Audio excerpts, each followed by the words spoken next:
Today I want to talk about my next surgery. As of right now, I don't know the exact date. It's going to be the last week of January or the first week of February. I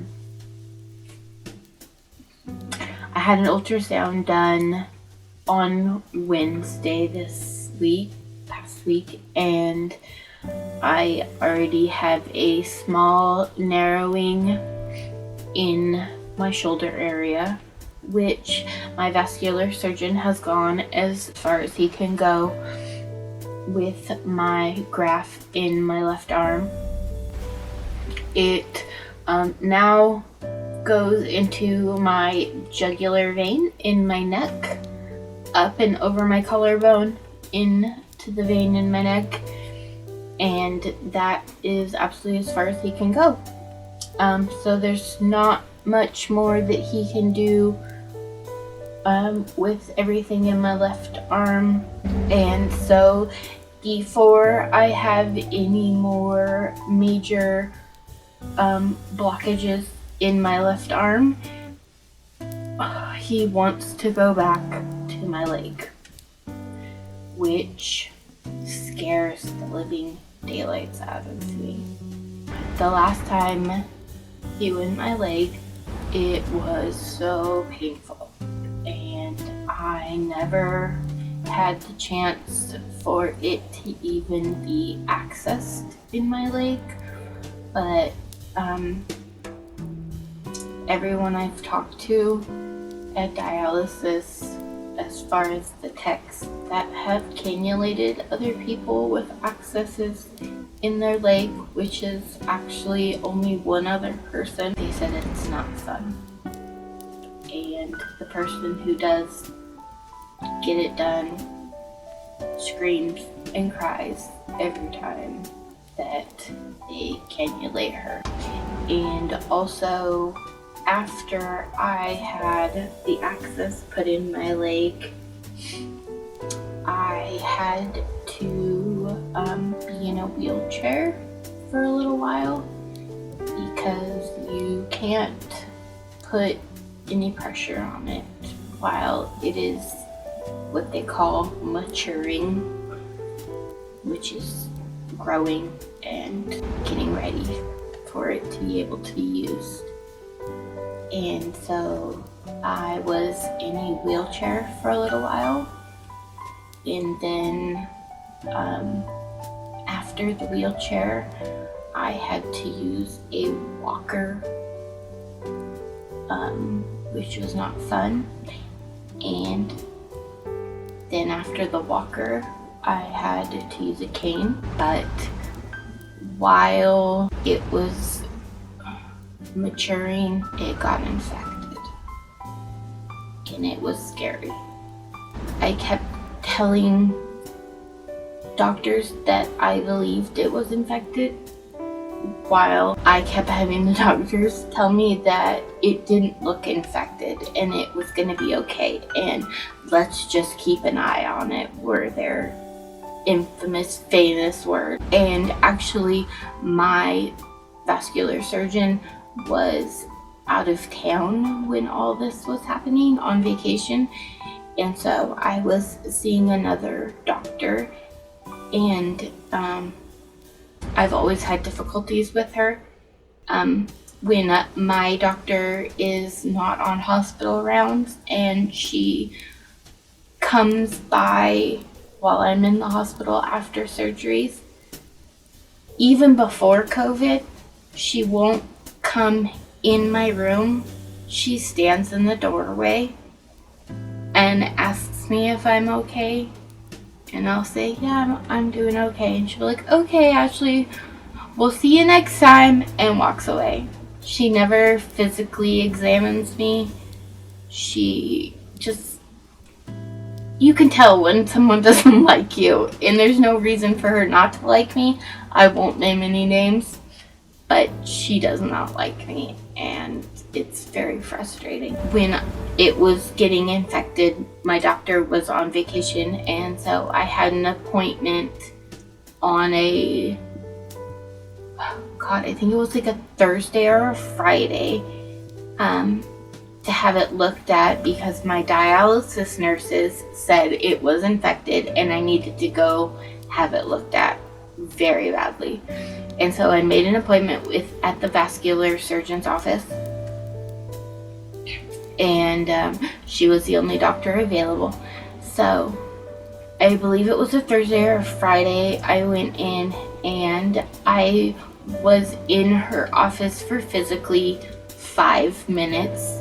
She took a glance at it and she said, "Oh, that doesn't look infected." It was red. Things were oozing out of it. It was continuously bleeding.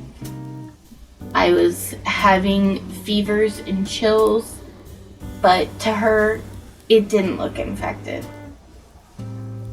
And so, like I said, that was a Thursday or Friday, and continuously over the weekend, every time I would lay in bed and keep my leg propped because my leg was swelling as well, and I would stand up out of bed, blood would rush down my leg to the point that I would have to drop on the floor and put so much pressure on it to get the blood to stop. I ruined multiple rugs in my house. Every once in a while, I'm still finding little blood spots on my floor, my hardwood floors. Once I went to the emergency room, I almost had to have a blood transfusion because of all the blood I lost due to the blood just leaking and flowing out of my legs, or my left leg. In the hospital, I spent a day in ICU. I got put on IV antibiotics, and after spending a day in ICU, they transferred me to a regular floor, and I was just sitting in the hospital bed one day. All of a sudden, my lap felt wet, and I pulled the blankets away, and my incision was gushing. They had Coban wrapped around my leg pretty damn tight to keep it from stop bleeding, but it was continuously having to be changed because it was just filling the gauze and the Coban with blood. And so I was sitting in bed, my lap got wet, and I pulled the blankets back, and it was gushing out of my incision. I pushed my nurse button. I started screaming for help. 3 nurses came in, and they had to put so much pressure on my leg to try to get it to stop bleeding. It would not stop bleeding with even them putting pressure on it. And they put out a hospital page for a surgeon to come to the room. My surgeon was actually in the hospital, but he was in the middle of a surgery, so he was unable to come to the room. 2 other surgeons finally came up, but before they made it to the room, one nurse was putting pressure on my leg, and they had stacks of gauze like this on my leg, and it was just filling the gauze. One nurse went to move the gauze, and another nurse went to right on top of it, like kind of move it and put one right on top of it to get, to change it out. And in the second of the one nurse moving the gauze and the other nursing placing a new gauze on top of it, it squirted out like a fountain coming out of my leg, like in an arch, and covered the nurse head all over her chest in blood. And I just was like, I felt so sorry and so disgusted and so scared all at the same time. You could see how scared the nurses were because they didn't know what to do. They couldn't get it to stop. And I was turning pale. I was losing a lot of blood. And finally, 2 surgeons got to the room. One surgeon looked at the nurses and said, "Oh, just keep pressure on it until her surgeon can get out of surgery." The nurse looked at him, gave him the dirtiest look, and said, "Hell no, you are gonna do something about this. This is not safe." He walked out of the room, and the other surgeon that was in there said, "Well, all we can do is sew her up." He ran out, he got supplies. I was wide awake in the hospital bed. He gave me like 2 shots of lidocaine to numb it, but I could still feel everything.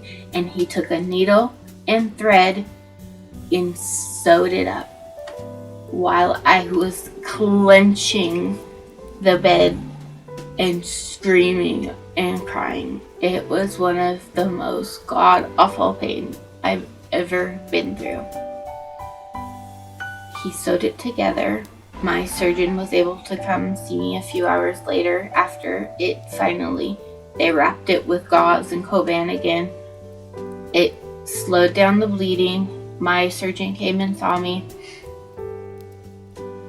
and they got the blood results back that said I had a infection through my entire body in my bloodstream. And so either the next day or the day after, I went in for emergency surgery, and I had part of the brand new access that was put in my leg cut out because it was fully infected. Fast forward to now that my arm has an access that has gone absolutely as far as it can go. I will be having surgery to have the access in my left leg repaired and put back together. After that is surgically fixed, I will have to be back in a wheelchair for anywhere between 2 weeks to a month while it repairs itself, and pray to the Lord that it does not get infected again, especially with all the COVID and stuff going on. I do not want to be in the hospital for longer than I have to.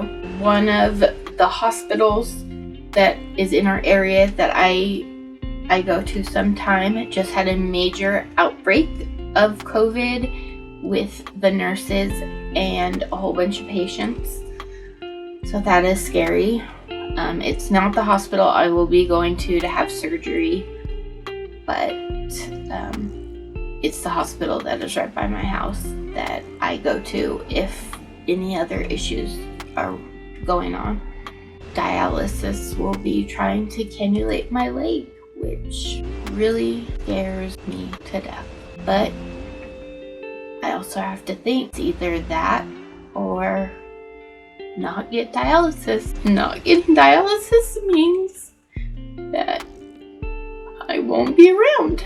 It's one or the other, and I'm gonna do anything in my power to stay here on the earth. Stay tuned, and thank you for watching.